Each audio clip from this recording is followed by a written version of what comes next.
Begitu. Kenapa? Allah melakukan, kenapa Allah tidak menyebutnya sebagai nama saja? Karena sebelumnya kan 99 nama Allah itu kan ada sifat perbuatan dalamnya.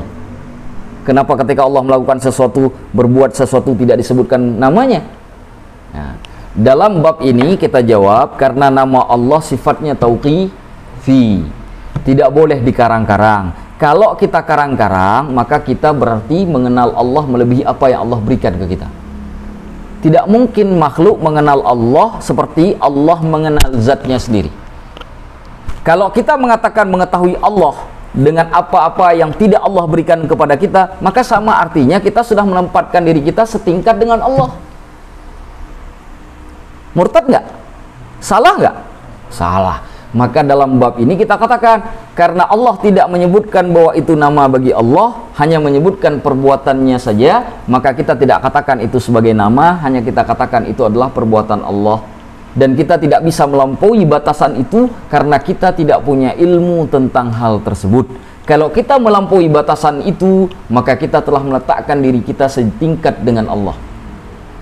Bagaimana mungkin makhluk setingkat dengan Khalik? Gampang kan memahaminya? Mudah? Mudah ya? Sebelum bingung, ada pertanyaan dulu. Saya takut nanti masih kebingungan. Silakan. Maksudnya ketika kayak tadi contoh dalam kita khotbah gitu ya. Yeah. Nanti kita menisbatkan itu cuma sebagai secara bahasa aja Bang. Iya, secara bahasa saja, bukan dari kajian akidah bahwa Allah memiliki nama tersebut. Hanya dari sisi bahasa. Kita katakan Allah pemberi nikmat. Allah Zat yang maha memberi nikmat. Kita tidak menisbahkan sebagai nama. Zat maha memberi nikmat itu kita nisbahkan kepada perbuatannya saja. Jangan nanti teman-teman mengatakan Allah lah yang maha memberi nikmat, lalu kita katakan sifat perbuatan memberi nikmat itulah salah satu dari nama Allah. Salah. Nanti ditanya, apa bahasa Arabnya? Al-Mun'im. Mana Al-Mun'im dari 99 nama Allah itu? Tidak ada. Pernah kita baca Al-Mun'im tadi? Dari 99, enggak kan? Berarti bukan nama Allah, hanya perbuatan. Tetapi ingat, kalau Allah menyebutkan itu perbuatan Allah, tidak boleh kita nafikan pada Allah. Bahwa Allah memberi nikmat itu tidak boleh kita nafikan. Kalau kita nafikan, kita murtad. Perbuatan yang Allah sisbahkan kepada zatnya sendiri tidak boleh kita nafikan, tidak boleh kita tiadakan. Kalau Allah mengatakan akulah yang memberi nikmat, kita nggak boleh mengatakan karena nggak ada namanya bagi Allah, berarti perbuatannya juga nggak ada. Nggak boleh. Haram hukumnya. Jadi tidak semua perbuatan Allah yang tidak punya nama, lantas kemudian perbuatan itu bisa kita nafikan seenaknya. Tidak.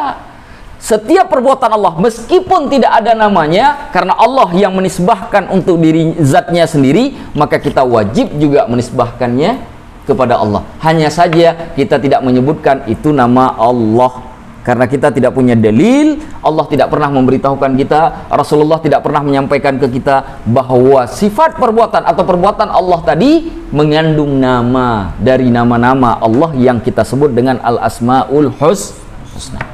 Mudah dipahami ya? Jadi kalau nanti dengar orang khutbah, Allah lah yang memberi kita umur panjang. Perbuatan kan? Bolehkah kita katakan bahwa pemberi umur panjang itu nama Allah? Tidak. Yang disebutkan oleh khatib tadi benar. Benar. Karena umur kita kan tergantung Allah. Allah yang menciptakan kita, umur kita kan Allah yang memberikan. Apa yang diucapkan oleh khatib tadi, ya penceramah tadi benar. Tapi yang tidak boleh kemudian kita pahami apa yang dikatakan oleh khatib tadi itu adalah salah satu dari nama Allah. Itu yang nggak boleh. Itu hanya terbatas pada perbuatan Allah semata-mata. Tetapi juga ingat, hati-hati ketika misalkan khatib mengatakan Allah lah yang memberi kita umur panjang. Tidak boleh kita nafikan pemberian umur panjang kepada kita itu kepada Allah. Tidak boleh kita nafikan, tidak boleh kita tiadakan. Karena kalau kita tiadakan, kita akan bertanya siapa yang memberi kita umur panjang selain pada Allah. Maka kita akan menjadikan Tuhan lain bagi selain daripada Allah, atau menjadikan partner bagi Allah, dan itu hukumnya syirik. Syirik itu menjadikan kita keluar dari Islam dan dianggap murtad. Saya paham ya? Gampang ya? Nah, jadi perbuatan tetap kita nisbahkan kepada Allah, hanya tidak kita katakan bahwa itu nama Allah. Ada lagi pertanyaan? Ini karena masalah ini penting supaya tidak salah dipahami, harus saya ulang berkali-kali. Jadi kalau misalkan ada hal yang mungkin barangkali saya jelaskan belum terlalu jelas, silakan tanya sebelum kita lanjutkan. Iya. Kayak misalnya kita pribadi ini ngerasain nikmat dari Allah. mungkin secara spesifik ya, bukan berlindungan, atau misalnya ada satu masalah terus Allah menyelesaikan masalah. Itu kan mungkin masih umum misalnya. Mungkin ada yang lebih spesifik, entah apa itu mungkin ada ya kita ngalamin. Nah, tetap itu pun kita Contohkan menyembuhkan. Ya. Allahu syafi. Tapi kan ada itu kan di Quran. Iya. Tapi kalau nggak ada di Quran kita Iya. pengalaman gitu. Iya. Setiap apapun yang kita rasakan dan itu menyenangkan hati kita, kita yakin itu datangnya dari Allah. Itu konsep awal.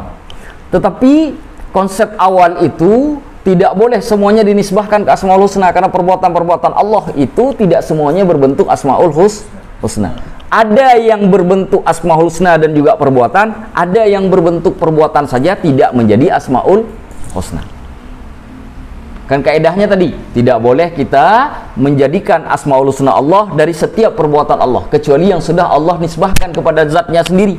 Jadi ketika kita katakan tadi misalkan Allah pembuat rencana, Allah yang menyembuhkan, maka kita tidak boleh katakan Allah penyembuh, zat yang maha penyembuh. Nggak boleh. Kenapa? Karena maha penyembuh itu bukan nama Allah, hanya perbuatan Allah. Perbuatannya tidak boleh dinafikan, tapi juga tidak boleh menetapkan sebagai nama. Saya ulangi, perbuatannya tidak boleh ditiadakan, karena itu bisa murtad, tapi juga tidak boleh kemudian kita menetapkan perbuatan Allah yang tidak Allah tetapkan sendiri sebagai nama Allah. Karena penetapan nama itu bukan dari kita, dari Allah. Sifatnya tauqifi. Kita tidak layak menetapkan nama bagi Allah kalau Allah sendiri tidak menetapkan untuk dirinya. Sedangkan perbuatan pada Allah sudah Allah jelaskan. Kita akan berdoa, Allahumma syfi anta syafi, ya Allah sembuhkanlah, engkau lah maha penyembuh. Maha penyembuh itu bukan nama Allah, Asy-Syafi itu bukan nama Allah, tapi perbuatan Allah. Begitu caranya. Jadi ketika kita berdoa, ya Allah sembuhkanlah aku, sesungguhnya engkau lah yang maha penyembuh. Terbayang di dalam kita, bukan yang terbayangnya bukan Asmaul Husnanya, tapi perbuatannya Allah. Karena Asy-Syafi bukan nama Allah, bukan nama Allah. Mudah ya memahaminya? Sudah berapa kali saya ulang, semoga insya Allah tidak lagi salah. Ada lagi? Nah, silakan. Di sini, tadi kan konteksnya dari perbuatan ke Asmaul Husna. Nah, sekarang dari pengalaman kita ke perbuatan. Contoh. Contoh gini, pernah baca buku itu ada buku tulis Allah itu maha keren. Oh, Nah, itu kan nggak ada di dalam nas, bukan nggak tahu perbuatan apa nggak ada, itu boleh nggak kita tetapkan itu sebagai perbuatan Allah? Sifat Allah. Sifat perbuatan. Sifat Allah.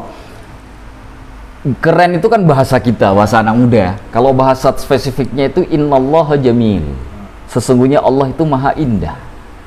Yuhibbul jamal, dan menyukai yang indah-indah.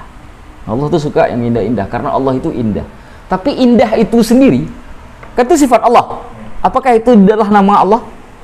Bukan. Ya, jadi kalau dikatakan Allah itu keren, jelas karena Allah mengatakan dirinya indah. Cuma keren ini bahasa anak muda saja. Allah nggak mungkin bicara bahasa seperti itu. Ya, karena Al-Qur'an itu bukan kitab gaul. Nah, yang gaul itu kan kita.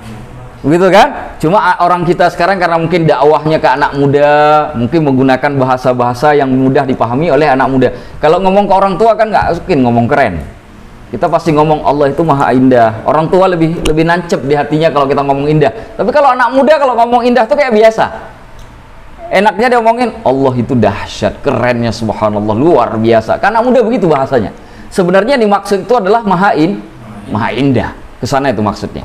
Cuma penggunaan bahasa saja yang dirubah karena dilihat objek dakwahnya itu berbeda. Karena bahasa digunakan ke anak muda nggak mungkin kadang-kala itu sama seperti buku-buku kan. Coba lihat buku-buku, kalau buku-buku orang tua, nah itu macam beginilah tulisannya. Ya ulumuddin. Tapi kalau buku-buku anak muda nggak laku kayak begini. Nah, kalau buku anak muda itu ya kayak ketika cinta bertasbih. Mana ada cinta bertasbih? Yang bertasbih kan kita. Ya dong, siapa cinta bertasbih? Yang bertasbih itu siapa? Mulut kita yang bertasbih, bukan cinta. Tapi kenapa bahasanya begitu? Karena memang pasar yang dikejar itu pasar anak muda. Itu ada senilai sastranya. Anak muda suka yang begitu-begitu kan?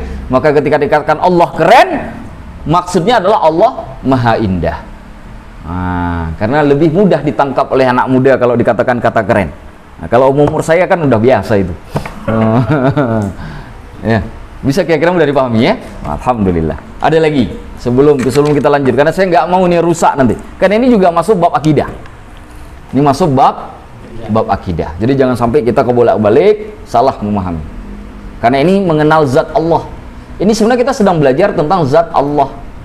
Nah, jadi jangan sampai salah. Ada lagi yang belum paham? Asraf udah paham semua dari yang saya jelaskan. Habibi, syukurnya? Oh, insya Allah. Nah, ini udah semua, sudah selesai berarti udah paham. Kita akhiri sampai di sini. Baik, kita lanjutkan. Bismillah.